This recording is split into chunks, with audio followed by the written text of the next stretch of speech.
Assalamu alaikum. Hello and welcome to my show, Connecting with Saima Parwaz. I hope all of you are doing great and waiting to see my today's guest.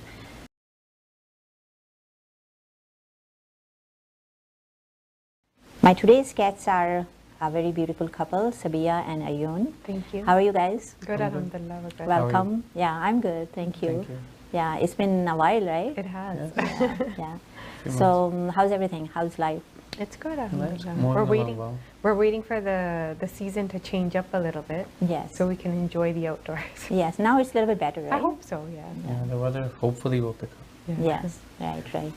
And also, definitely Canadian market, right? Absolutely. Yeah. Fingers Yes. crossed. Yeah, inshallah. Inshallah. Yeah. Yes. So the GTA real estate market is currently in a period of adjustment with lower sales and prices compared to recent years. While the average home price is the GTA in March 2025 was about $1 million, it decreased 2.5 year over year. Right. Right. Yeah. So, what do you think? What do you see in future in real estate? So, I would say, Saima ji, in the past few months, the market has corrected itself. If you remember, a couple of years ago, the market had inflated a lot. Properties maybe that were worth 1.5 million shot up to 2 million, 2.2 million. This is where a lot of people had invested in. But ever since then, with the interest rates climbing, and now obviously the interest rates have come down, but the market has corrected itself. So I think all in all, it's a good time to consider purchasing property. Look for good deals. This is a good time where when you're purchasing a property, you could maneuver with the sellers because they're more flexible when it comes to selling, since the prices are low, and then you can negotiate more. The flexibility is there. So I think right now. So you mean for the investors and even for the people who yes, are absolutely. who are buying first time? Right? Absolutely. Interest rates are historically low right now. We expect it to go down further, depending on obviously your CPIs and your inflation. But I think I'm The expecting next it fall to. is June, right? Yeah, I think it's expected to go lower. So this is the good time to put in that seed for your investment, and you may see good results coming in the third or the fourth quarter of 2025. And So- sorry, like we were discussing, it's like the optimal time to purchase, like talk to an informative agent or your lawyers and like get that insight in terms of price points, comparables in the area. Or if you can, we were having that conversation, hold the property. Right. So either purchase or hold if you can. So a lot of people, I know with my experience, a lot of my friends, my clients, they did invest in the last couple of years. So a lot of people are very hesitant as to where the They're market scared is. basically. Right? So I've been telling them this is the time to hold. Obviously, it depends on your capacity, if you're able to. But if you can, my advice to them would be to hold until you see a significant change in the market. I'm expecting a good third quarter, fourth quarter of 2025. Yeah. Hopefully. Hopefully. Hopefully, fingers Absolutely. crossed. So, Sabeeya, how is it the market impacting on your business? So I feel like, primarily I do family litigation, like we know. And I feel like when, me and the opposition counsel sit down to have certain conversations, a similar thread in that conversation is definitely, how is the couple going to come out of their financials? How can we make it less impactful, right? So where couples were going full throttle litigation, they're now wanting to settle. And, that's something that we also specialize in, helping the parties amicably to settle, get into mediation or arbitration or collaborative family law. So instead of pushing them into court, their matters into court, it's now more like, how can we have this couple economically settle so that it's fruitful towards the end? Now when the parties are potentially selling off their homes or their businesses, each party then can walk away with a fair lump sum to kickstart their new lifestyle independently. So I feel like that's a very big shift at our firm that we've just encountered with everything that's happening in the economy. Yeah. So you guys are learning new things. A lot of new Absolutely, things, yeah. absolutely. Just yeah. like every other Canadian. Right. Yeah. So Ayoun, as we always discuss in our shows, is this mostly real estate market, right? Yeah. So is this, you said, it's a good time to buy, right, for the Absolutely. investors and for even the first-time home buyers, Right. right? But some people, they prefer to have just rent right now, Right. right? So what do you suggest? So, as you know, we just recently went through elections. A new government was elected. We've seen a lot of promises being made when it comes to reducing capital gains, the ability to create more homes. All of this is being done to create affordability. One of the major issues in our elections, one of the major, campaign promises were made towards, making living affordable. And part of that comes with real estate. So again, like I said, I think people that are currently renting, it really depends on their capacity to purchase, but my advice to them would be start looking at buying into properties, if not moving in, at least investing. Condo, not maybe right now because condos are struggling, but look into single family homes, detached, semi-detached homes, because it doesn't seem like, with my experience, it doesn't seem like it would go any lower than where we are right now. So, as an investor, this is a good time to seed in that investment of yours, whether it's 20,000, 30,000, 40,000. I know a lot of people think that you need at least 100,000, 200,000 to invest. There are different opportunities even in commercial real estate. COVID, stopped a lot of this commercial property business for businesses, but as we're now back from COVID has completely, it's at the back seat now, a back burner, I would say.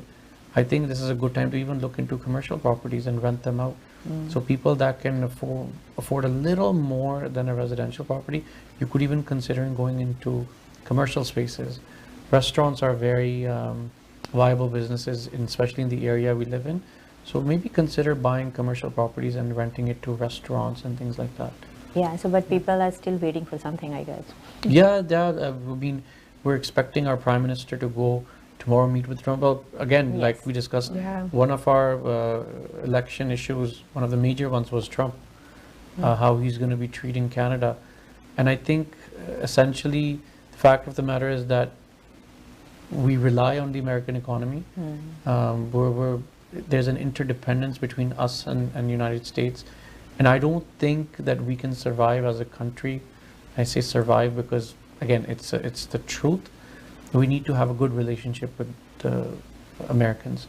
So I'm hoping that when Mr. Carney goes to the White House tomorrow, he talks and brings back substantial decisions, substantial changes to our relationship, because he did say in his campaign promise that it's not going to be the same anymore. It's going to be different. So hopefully the taxation can be brought down, the ability to trade with lesser taxes, with lesser obstacles could happen, and then hopefully that could kind of, we need a kickstart right now. We were talking, right, before Yeah. the show that it should be more than lip movement. Yeah. Like Canadians are just tired of hearing it, but it's not coming here on the ground level to lay people. And the frustration is just, I think it's hit the boiling point. Absolutely. So for us to kind of overturn that and now see this beyond just lip movement, and we now put this into play, Yeah. so that we can all live that fruitful, Because prosperous everything lifestyle. is connected, right? Yeah, absolutely. Majority of our foreign investment came through the United States. Our real estate, when it was booming, it was because there was a lot of investors. I do agree that a lot of our policies were lopsided, fueled by lopsided immigration, where we allowed a lot of people in this country, perhaps students, which did benefit a very small sector of people, like schools and colleges. They became billionaires overnight. But I think the fact that a lot of them stayed was a burden on the economy, because these are people that came with, I would say, bare minimum to study, but a lot of them ended up working. So they took up spots at restaurants and retail. So it did help the workforce, but the fact that they increased capital gains, the ability to allow foreign investment to come into this country and allow our economy to kind of move forward, that was put to a stop because a lot of the previous government policies were questionable. So I really think that even though it's another liberal government, I hope that they can make certain changes, like we saw the reversal of carbon tax. Just 20 cents wiped off, your gas bill. It psychologically moves a lot of people. So, we need substantial decision making that kickstarts the economy, and then I think, like I said, it's a good time to invest, and then you'll see your, rewards coming in the coming future. Yes. And you have any suggestions? No, I think he laid it out right. Okay. So Ayoun, what are some common risks in investment if some people want to invest right now? Absolutely. So I think we've already seen the risks unfold in the last few years. People buying at a very high price. High price, yes. Unfortunately, even the small townhouses, condos. Yeah, like I feel like we already saw it like maximized to its threshold, right? I don't want to say we're at a rock bottom, but whatever risks that did unfold, they've already kind of taken place. So people that did not make good decisions by buying at a very high price, because a lot of them were ill-advised to agents, mortgage agents. People were just getting on that, that emotional wave, buzz, emotional buzz, or that wave of wanting to purchase. People that purchase at a very high price, they've already faced the risks.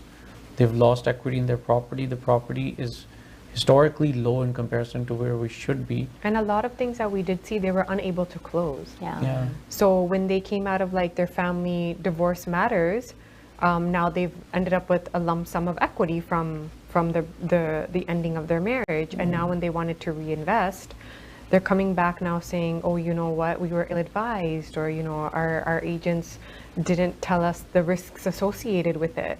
So that's why it's so important to have that informed person guide you through this major transaction that you're going to probably make once or twice in your lifetime. But the unfortunate bit is now we're seeing that they have to forego their deposits and potentially even end up in litigation. Right? We had a family client who purchased I believe it was a Mississauga townhouse for 1.5 million. Now, when she showed me that agreement, we're talking about a couple of years ago. Now, any person would say, oh yeah, don't worry about it. Real estate is a sure shot investment, and even if you bought it at a high price, they can sell it on an you could sell it, exactly. But then when I looked at it, I said, I was always very wary of people buying at a high price. Smarter people bought it at a good price and sold it when it was high. People that were ill-informed or did not make wise decisions. Probably people are not very educated in real estate. That's another problem. We had an influx of a lot of agents coming through by getting their licenses and just trying to make sales. I know a lot of people that have their main job as something else, like they're in retail, but just as a side thing, people were getting real estate licenses just to kind of, sell one or two properties and, we could make this as a side hustle. But, even for real estate agents, it comes with experience. Yes. A person who's been doing it for 20 years, you cannot compare it to a person who's been doing it for 2 years. So it's highly advisable to people that when you're making decisions for buying such expensive homes, make sure you have people around you that are experienced, that obviously, can give you that advice that they've gained over their experience over the last. And who can feel for others, actually. Exactly. Some just like yourself, empathy, like how we were sympathy, saying. sort of, feelings. But again, like I said, it's a good time for new investors because the property is low. So this is the time to invest, because in the coming future, when you get equity, then you can make a decision whether you want to sell, you want to continue. But yeah, unfortunately, a lot of people do feel stuck at this point in time. So just a question came in my mind. Yeah. So there are many properties which are not getting closed, right? People are just stuck. Yeah. The appraisals are so low. Right. And what builders can do for them? Like they can sue them, what they can do? So from a builder's perspective, What we've seen, this is what we're seeing play out. Correct. Right? Yeah. So from a purchaser's perspective, there's something called abatement. So a lot of times what I'm seeing now is, let's just say a property is 1.5 million as per the agreement of purchase and sale, but the appraisal is coming down to 1.2. That means there's almost $300,000 difference. Now, I would say a high percentage of people in this country don't have $300,000 just sitting there to add into the property. So there's something called an abatement. It does not mean that every builder will entertain that, but if you do it through proper channel, if you reach out to us legally, if the builder is being spoken to, reminding them of their obligations, and perhaps giving them comparisons of the market right now, and giving them that clear picture of if it doesn't close, they're not going to be able to get anything from a builder's perspective. A lot of builders are considering doing abatement, so that means reducing the purchase price to a level. Abatement, right? Abatement, yes. Allowing for the purchasers to close, because even the builders get desperate. Because you have to understand that if the purchaser. So what are the consequences? Like how they can. Yeah. So if the purchaser doesn't close, the builder can go after the purchaser, sue them, take them to court. That's what I heard. Right. But a lot of times. So that's why you want to make sure that your lawyer has that swift, firm communication. Yeah. So that you can channel this this issue that you may be having, that you can't fill that gap at the evaluation that the bank has now proposed in relevance to where you purchased at, right? And go for a lawyer that has that strong communication, that can advocate for you and help you close that, as opposed to ending up in litigation. Like, right? for example, I had one of my clients, similar situation, couldn't close. We requested for abatement. It's not as easy as you think. It's not like you're going to tell the builder to run an abatement in the transaction, and they're going to like, oh well, we're going to do but it. how Absolutely how it's going to work in the money wise? Like if someone has they're a shortage of money, right? Yeah. So how the builder is going to help them? By reducing the purchase price.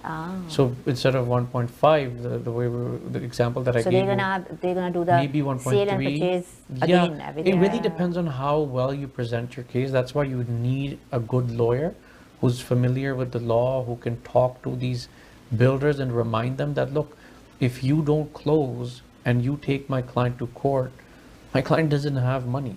So even if you get a court order saying that this purchaser owes the builder, let's just say $300,000 plus damages, if he doesn't have the money, you can sit on the order for the rest of your days. And there's not a lot of purchasers out there right now in the current market. So out of the two evils, this is the lesser evil. So the builder even gets interested in selling it for, I'm not saying completely like a full abatement for 300,000, but maybe a reduced price, because Or maybe they can pay a little bit later to build. sometimes they do vendor take back mortgages. Sometimes the builder gives the purchaser a mortgage. It's called a vendor take back mortgage, and that allows the client to close, the purchaser to close, but obviously it becomes a mortgage on the property. So some builders are even offering that, because for them, like Sabeeya said, the lesser of the evil is to still close. Because if you don't close and if you start becoming harsh, You mess up. You mess up, because the builder can sit on, like I said, court orders you have for default, judgments if the purchaser doesn't appear, but there's no It's way kinda of like an recovering empty the order. money. Yeah, You cannot like, what are recover you- the money.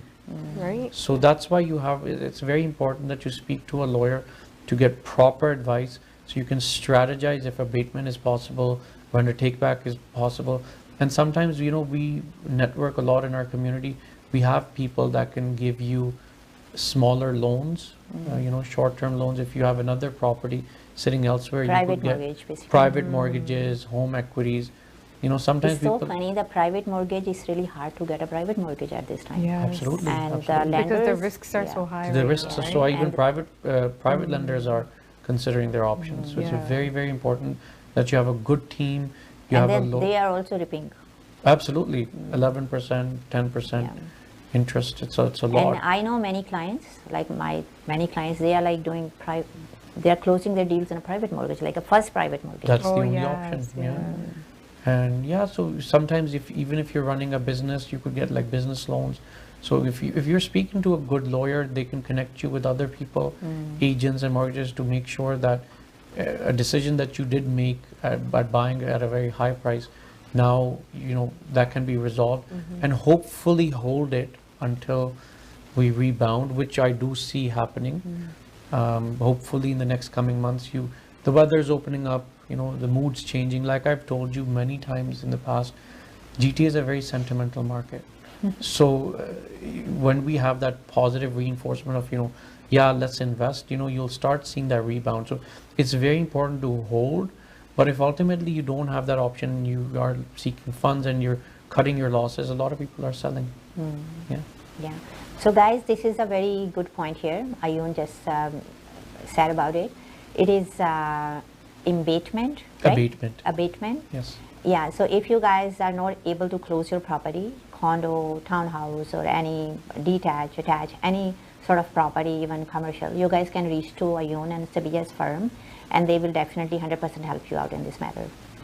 Yes? Thank you. Yeah, thank you so much. Thank you, sir. I'm glad we have discussed these are something very new. important things that we need to discuss. A lot of people don't know about it. Yeah. A lot of people just psychologically think, oh, we're going to go to This a is lawyer. the end. The lawyer's going to charge us more money. Well, Yeah. we do provide initial There are tools. advice. It's a help, it's Absolutely, yeah. And in this market, we are helping each other, right? Absolutely. Everyone, Yeah. yes. So We it's not want an people to end all. reach Like out. people at home are stressing out, and it's psychologically crumbling the family unit. But there are tools that are there for us to help you with, right?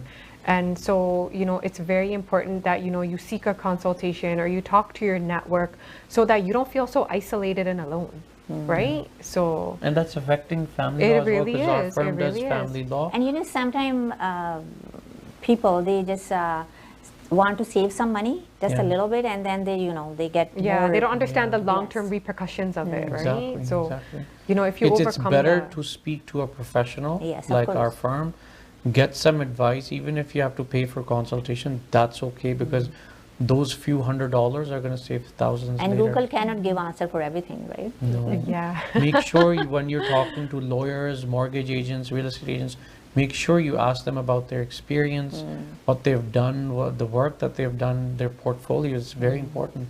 Experience is everything. Of course. Yeah. Yeah. Thank you so much, guys. No Oh, problem. All the best. absolutely. Guys, we are going for a short break, and I'll be back.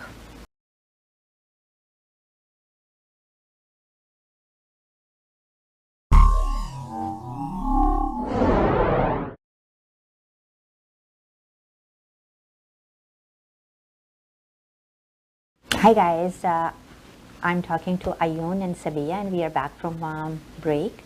How are you guys? How was break? Good. It was Good. good. We did a lot of talking. Yes, yes, and very actually informative. Informative, yeah. Yes. You guys always have, I always have a fun with you guys. Oh, thank you so much. Absolutely, Likewise. yeah. All right. Okay, so I was thinking, Ayoun, the 407 is supposed to be free. So that's another election promise.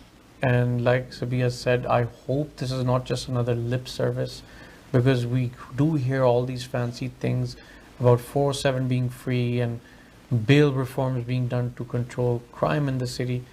But so far, we haven't heard anything.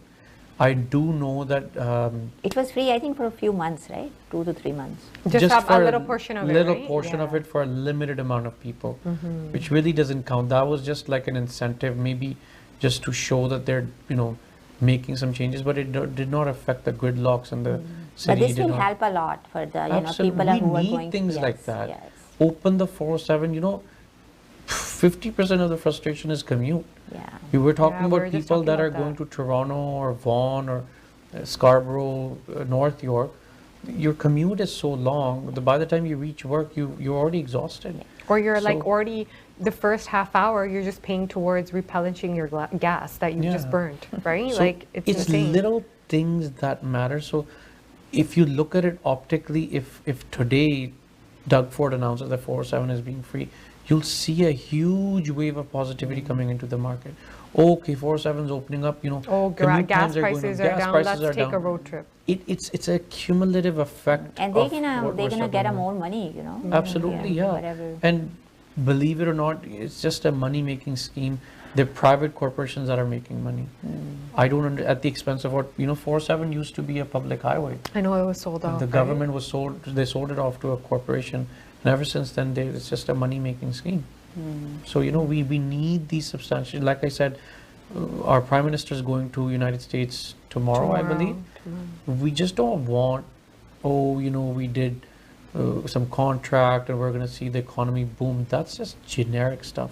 We need substantial decision making. I know. We need decision making. Even if a decision, it doesn't favor us, as long as they're, showing us a long-term vision. And we don't have a time to wait, right? Exactly. Yeah. It's already been almost like a year since everybody has been in the unknown. Yeah.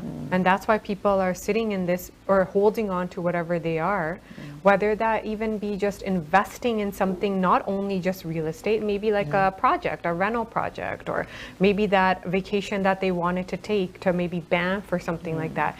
Everyone's like, you know what, we're going to hold this money because we just don't know how tomorrow the tariffs are going to affect us. We visit the Middle East, Dubai, and all these countries, and you see like fancy roads, flyovers. How many do we have? We call that the quality of life. That's quality of life. Like, create flyovers, underground tunnels. Yes, it's going to cost money.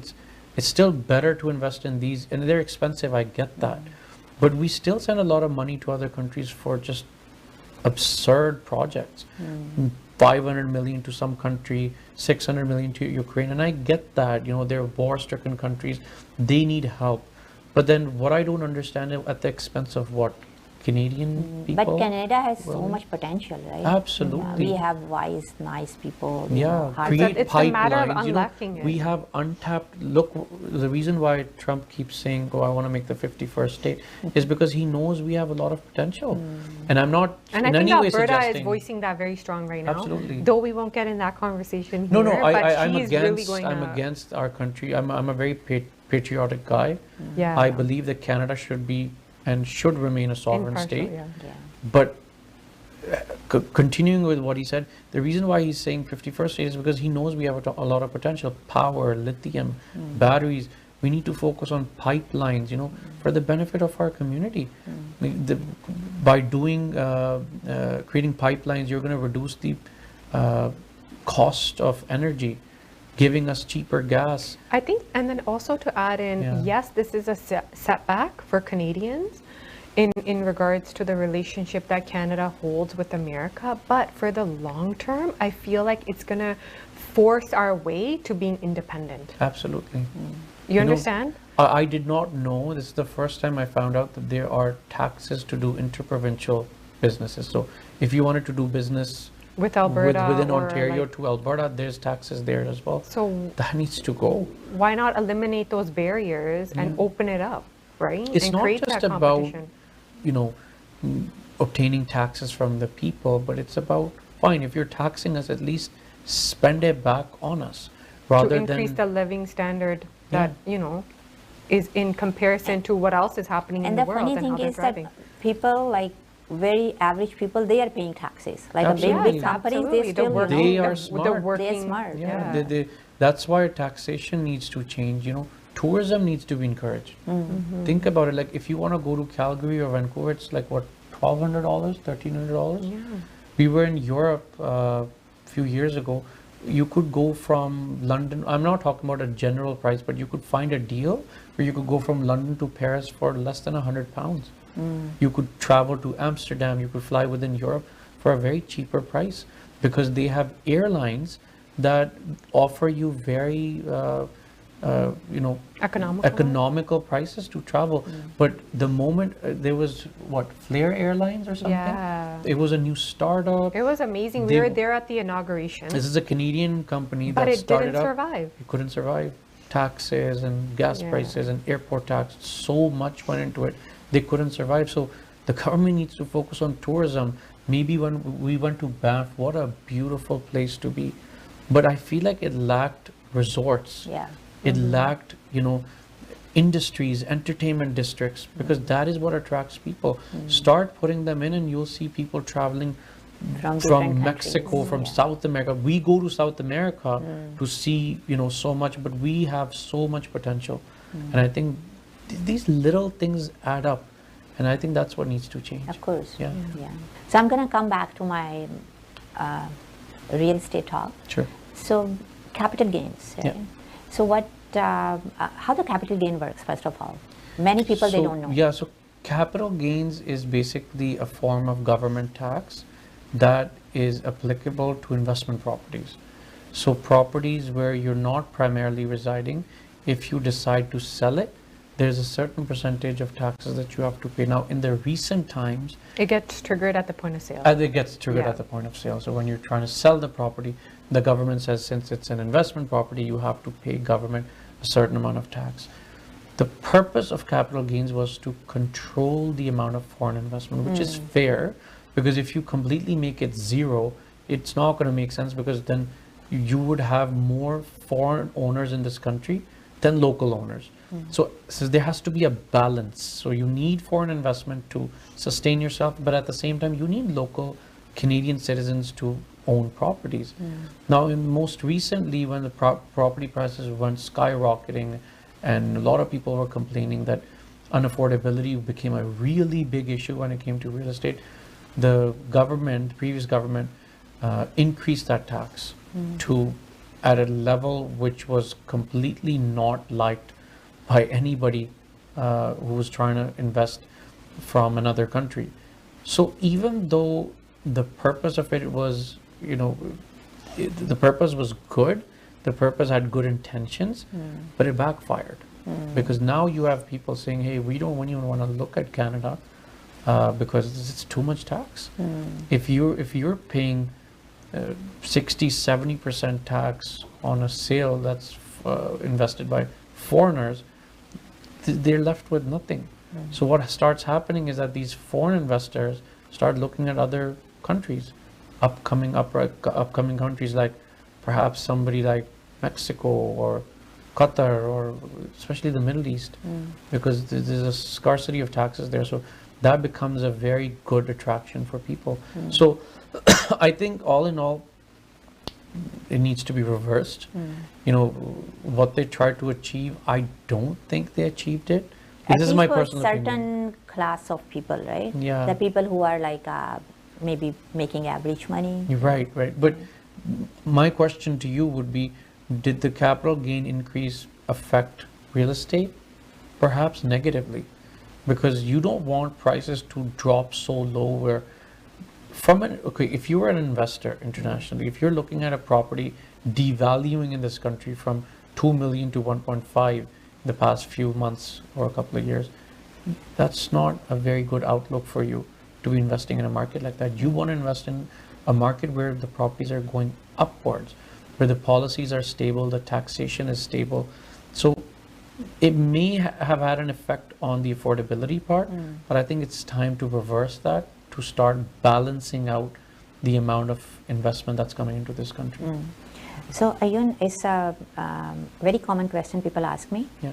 So capital gain, if someone is selling their investment property, and if they want to put that money into their principal residence, they still have to pay capital gain, or? That's more of an accountant related question, but if you're transferring money, so when you say transfer money from capital, so are you trying to sell it? Yeah, investment property, you sell it, Okay. and you have some, you made lots of profit from there, so Right. you can put it in your principal residence?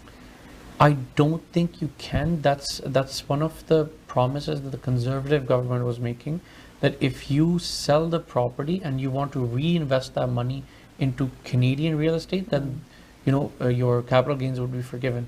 But I don't think that ever implemented, because that's still technically considered as income. So if you're taking money from investment property, and let's just say you made, let's just say $200,000, and you're putting that into your primary residence, for now, as we speak, that's still considered an income gain. So you still have to pay, have to right? pay taxes for that. Yeah. Okay, all right, great. Yeah. All right, so another thing, like I read a lot, so the crime rates, right? We're seeing everywhere, even on the social media, TikTok things, Yeah. everywhere, right? crime rates. People are breaking in. People are like breaking the even cars, you know, or stealing the cars. What is right? You have seen it too, right? Absolutely. Yes. And the protocol that was given to us was leave your keys by your door. That became a very quick mockery on all these social platforms, like Instagram and TikTok. But it's unfortunate to see the economy and our society go in that mannerism. And Ayoun and I were talking heavily about this, that this needs to come to an immediate stop, not just potentially some change, an immediate change. And police reach when everything is gone. Exactly. Police they don't even do anything even if you tell them. I've had cases where people told the police that we can track our vehicle, it's at a certain location. They say, sorry, it's out of our jurisdiction. It's like we their may hands are contact tied, right? the police of that jurisdiction, and if they want to take an action, they will. They're not interested. And the bail release. Catch Yes. and release. Exactly. Right after, right? Catch and release, sorry, like that just needs to You see, the Go. reason why it's even called catch and release is because these laws are outdated. We're talking about, these laws were effective when it was 2001 or perhaps 2003. Crime rates weren't bad. People were not committing crimes like it is now. So, Canadian system was a bit more lenient towards these people because it was one of those one-off things that you see a car being stolen. With immigration at unprecedented levels, you allowed people like, and I'm not suggesting that it's the students that are doing it, you're allowing people in a country where they cannot sustain themselves. So a lot of times these foreign people, and again, in no way am I suggesting that it's the immigrants that are doing it, but it's the frustrated. frustration that people have. Yeah, They and came they as needy. They have no money to live, it's these people that came in to study or to work but couldn't sustain themselves. They don't even have an option to go back. Did because you they guys come see the from- tents on the roads? Yeah, Like, I tents have on the never roads, seen in yeah. my life there. So if you think about it, the people that are stealing the cars are people that cannot make a fair living.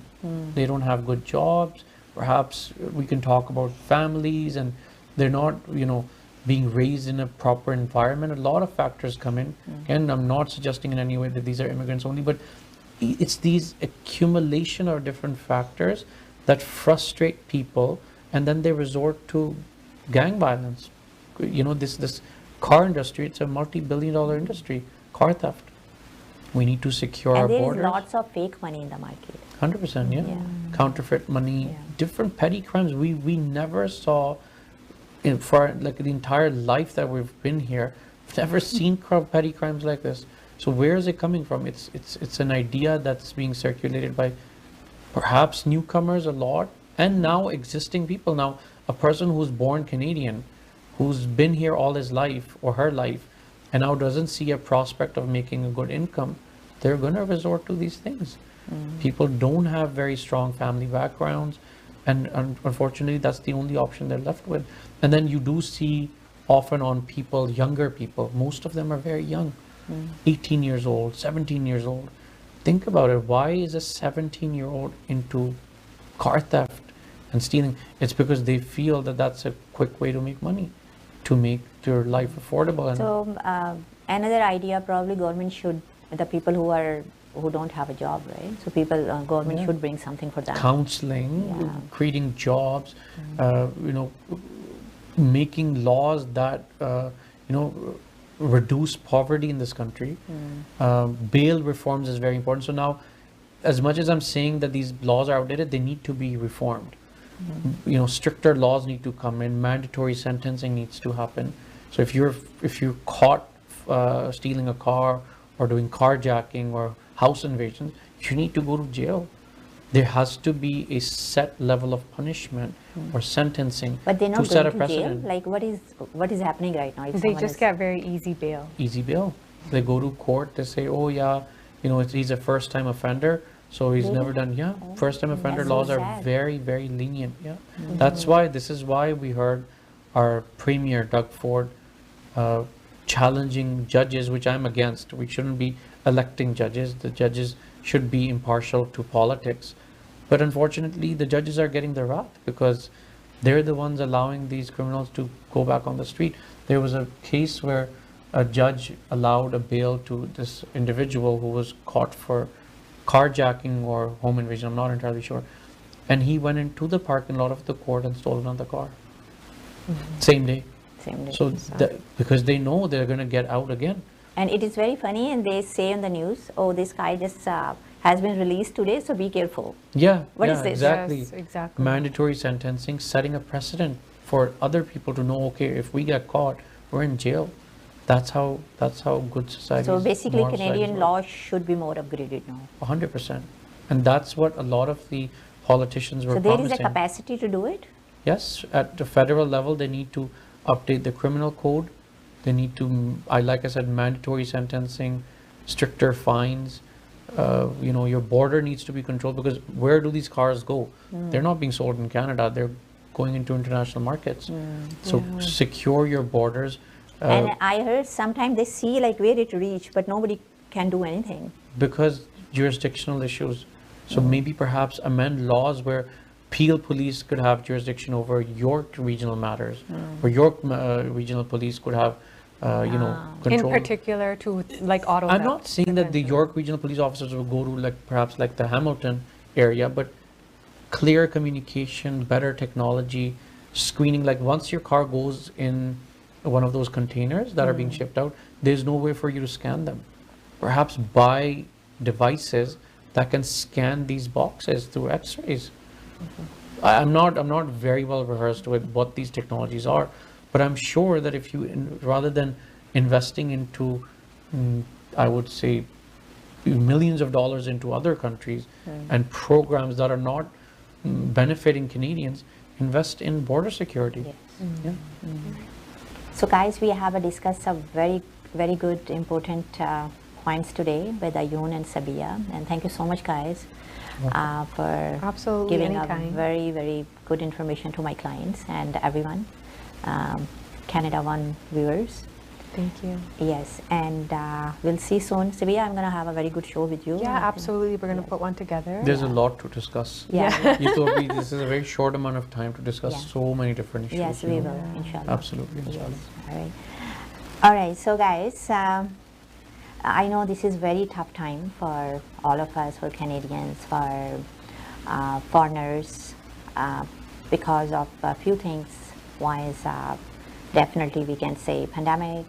I always say in my shows, and then the economy, which affected our economy, our even health, all sectors, right? Everything, yeah. Yeah, and so my advice is just stay calm, control your spending, take wise decisions, and don't stress yourself. As all of us know, health is most important than anything else. So I'll see you guys in my next show. Thanks for watching, and see you soon.